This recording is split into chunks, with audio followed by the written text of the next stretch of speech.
So 7 types of villains: pusher, counterpuncher, aggressive baseliner, serve and volleyer, Dr. Feelgood, that's like a slicer, a junk baller, all-court player, and a southpaw. So like lefty like me. So the type of approach shot is going to depend on who you are facing. That's one of the big things we focus on in the singles playbook, is how you approach depends on who you are facing. So there are a couple approach plays you can use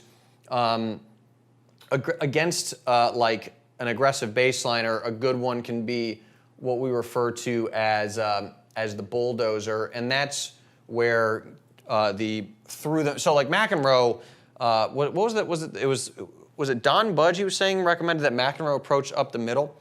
So McEnroe would actually hit a short slice angled at the backhand. This is a play we call the newt. Martina Navratilova taught it to me.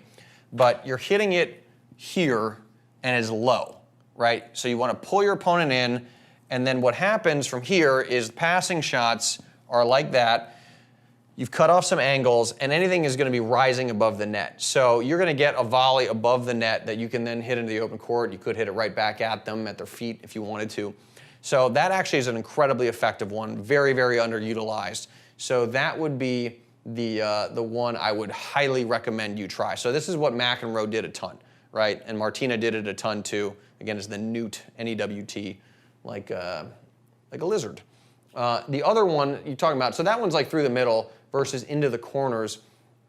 So this one, we call it the layup, and this would be where your approach shot, typically on your forehand, you would kind of hook it off the court like that, get your opponent on the run. Even though this is the forehand, what you're trying to do is get all of this open court so that if your volleys are a little bit weaker, then it doesn't matter because the volley's a layup, right? You're right by the basket. Okay, I can probably get that in, versus having to be, shoot a three-pointer, which requires a lot more skill. So the layup's a good one if your volleys are a little bit shaky, because you got to get your opponent off the court.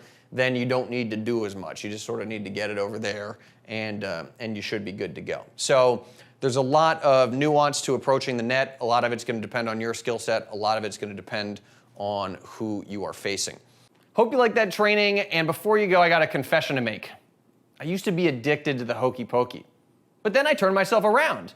And you can turn around your tennis game with either the singles playbook or the doubles playbook. Just click the link, it'll take you back to my website, and I'll show you some of my favorite plays.